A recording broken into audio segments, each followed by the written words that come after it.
এই রথযাত্রা উৎসব হচ্ছে কৃষ্ণ উন্মুখ হওয়ার এক অপূর্ব সুযোগ। তো ইন্দ্রদুম্ন মহারাজ তিনি এই জগন্নাথকে এই জগতে প্রকট করিয়েছেন, ওনার মাধ্যম দিয়ে ভগবান প্রকটিত হয়েছেন সত্য যুগে। এবং ব্রহ্মা এসে জগন্নাথ বলদেব সুভদ্রা মহারানীর প্রতিষ্ঠা করেছেন। তো সেই সময় ইন্দ্রদুম্ন মহারাজ 3টি বর লাভ করেছিলেন। প্রথম বর, ইন্দ্রদুম্ন মহারাজ তিনি জগন্নাথকে বললেন, হে ভগবান, আপনি আমাকে এই কৃপা করুন যাতে আমার কোনো পুত্র সন্তান না হয়। এই জগতের মানুষের কাছে এটা একটা অদ্ভুত বর। আমরা ভগবানের কাছে যাই সন্তান লাভ করার জন্য, কিন্তু ইন্দ্রদুম্ন মহারাজ তিনি সম্পূর্ণ উল্টো বর লাভ করছেন, চাইছেন। কেন? ইন্দ্রদুম্ন মহারাজ একটা অপূর্ব মন্দির তৈরি করেছিলেন জগন্নাথের জন্য। তিনি ভাবলেন, আমি যখন এই শরীর ছেড়ে চলে যাব, যদি আমার ছেলে থাকে, আমার ছেলে বলবে এটা আমার বাবার মন্দির, এখন আমার মন্দির। তাই ভগবানের মন্দির কি হয়ে যাবে? আমার ছেলের মন্দির হয়ে যাবে। তো সেই কারণে তিনি ভাবলেন, যদি আমার পুত্র সন্তান না থাকে তাহলে এই সমস্যা আর থাকবে না। হিন্দিতে বলা হয়, না রহেগা বাঁশ না বাজেগা বাঁশুরি। এটা হচ্ছে আদর্শ ভক্তের লক্ষণ। আদর্শ ভক্ত কখনো ভগবানের কাছ থেকে জাগতিক কিছু চান না। কিন্তু আমরা সাধারণত এই জগতে ভগবানের কাছে তো সাধারণত যায় না, কিন্তু যখন ভগবানের কাছে যায় তখন ভগবানের কাছে গিয়ে জাগতিক কিছু চায়, এটা দাও ওটা দাও, তাই না? একজন নতুন ভক্ত হচ্ছে, তো চাকরি পেয়েছে, খুব ভালো চাকরি পেয়েছে, কিন্তু চাকরিতে কোনো প্রমোশন হচ্ছে না। তার একজন ভক্ত বলছে, ভালো করে জব করো তাহলে তোমার ইচ্ছা পূর্ণ হবে। তো 16 মালা জব শুরু করে দিয়েছে।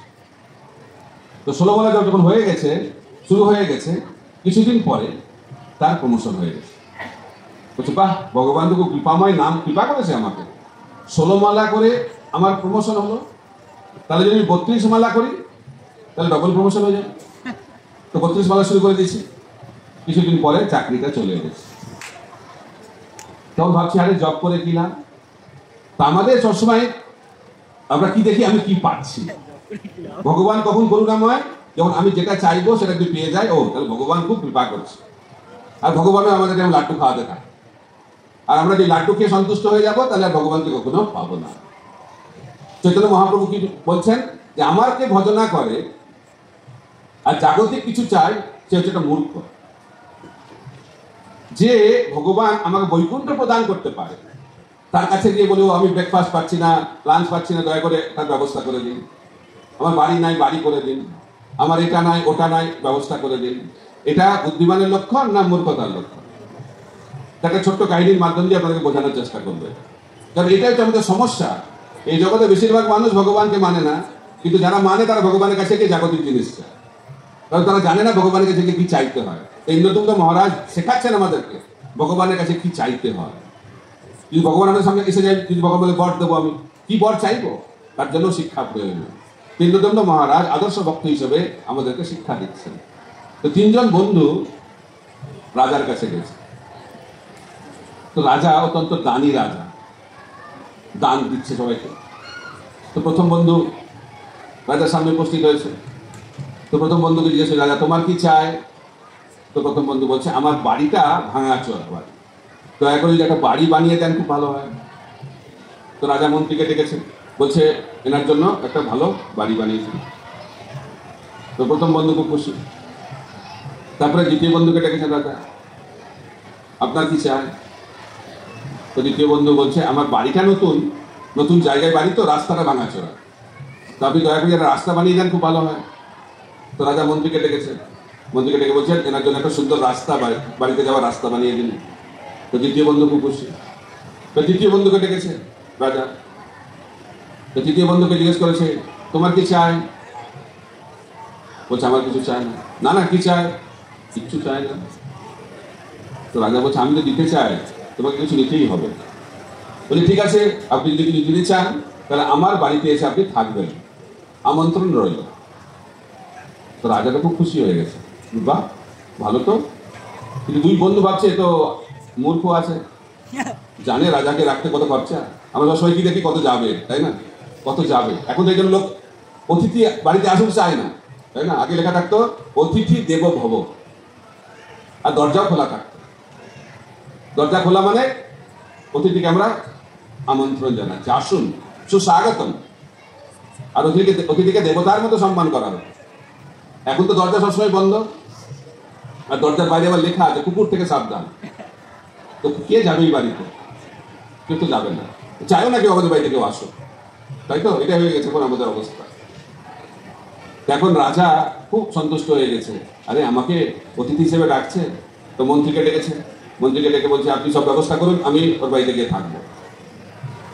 এখন মন্ত্রী ব্যবস্থা করবে, তো রাজা কোথায় গিয়ে থাকবে? রাজপ্রাসাদ তৈরি হয়েছে।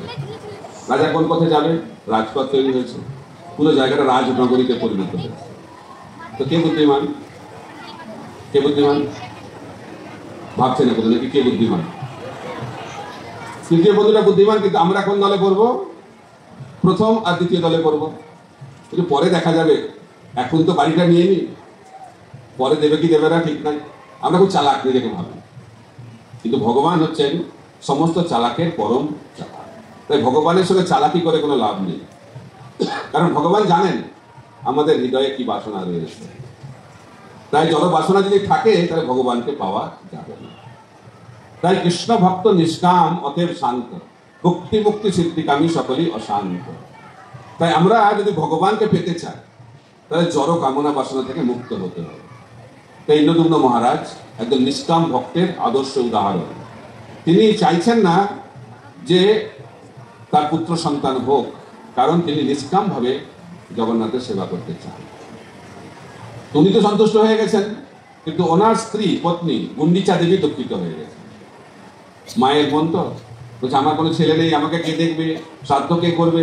তো জগন্নাথ বলছে অত চিন্তা করো না, আমি তোমার সন্তান হলাম, এবং আমি কথা দিচ্ছি প্রতি বছর আমি তোমার বাড়িতে গিয়ে 7 দিন থাকবো। তো সেই কারণে রথযাত্রার আরেকটি নাম গুন্ডিচা যাত্রা।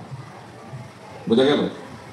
গুন্ডিচা দেবী হচ্ছেন ইন্দ্রদুম্ন মহারাজের পত্নী। তাই যারা ভগবানের কাছ থেকে কিছু চান না, ভগবান নিজেকে তাদের কাছে দিয়ে দেন। তো আপনারা কারা কারা ভগবানকে পেতে চান? আচ্ছা, হাত তুলতে অনেক ভয়ও লাগছে। তো প্রভুপাদ বলতেন যদি ভগবানকে আমরা পেতে চাই তাহলে এই জগতের জিনিস থেকে আমাদেরকে দূর থাকতে হবে। কিন্তু অনেকে বলে দুটো হলেই কেমন হয়, এই জগৎটাকে একটু ভোগ করলাম আর সেই সঙ্গে সঙ্গে ভগবানকেও পেয়ে গেলাম, এরকম ভালো হয় না? প্রভুপাদ বলতে দুধও খাবো আবার তামাকও খাবো, দুটো তো হবে না, একটা লাগবে, দুধ না হলে তামাক। তো আপনাদের কি লাগবে? দুধ লাগবে, খুব ভালো। তো কারা কারা চান ভগবানকে পেতে? একবার হাত তুলুন তো। তাহলে ভগবানকে পেতে গেলে কি যোগ্যতা? কৃষ্ণ ভক্ত নিষ্কাম। বুঝতে পেরেছেন? তো ভগবানের কাছে গিয়ে জগতে কিছু চাইবেন কি? এখানে এসেছেন আজকে, প্রার্থনা হয়ে গেছে অলরেডি, আবার গিয়ে এখন কি প্রার্থনা করবেন? একটু ঠিক করে প্রার্থনা করলে ভালো। কিন্তু আমরা সাধারণত ভগবানের কাছে গিয়ে জাগতিক জিনিস চাই। এই ভুলটা করবেন না, কারণ ভগবান তো জাগতিক জিনিস খুব সহজে দিয়ে দেবেন, কিন্তু আমরা তাতে ঠকে যাব। যার কাছে কোটি কোটি টাকা আছে তার কাছে গিয়ে 100 টাকা 1000 টাকা চাইলে যেমন বোকামি, ঠিক একইভাবে ভগবানের কাছে গিয়ে জাগতিক কিছু চাওয়াটা হচ্ছে বোকামি। তাই ভগবানের কাছে গিয়ে কি চাওয়া হচ্ছে? ন ধনং ন জনং ন সুন্দরীং কবিতাং বা জগদীশ কাময়ে মম জন্মনি জন্মনীশ্বরে ভবতাৎ ভক্তির অহৈতুকী করি। তাই ভগবানের কাছে গিয়ে অহৈতুকী ভক্তি প্রার্থনা করাটা অত্যন্ত গুরুত্বপূর্ণ একটি বিষয়।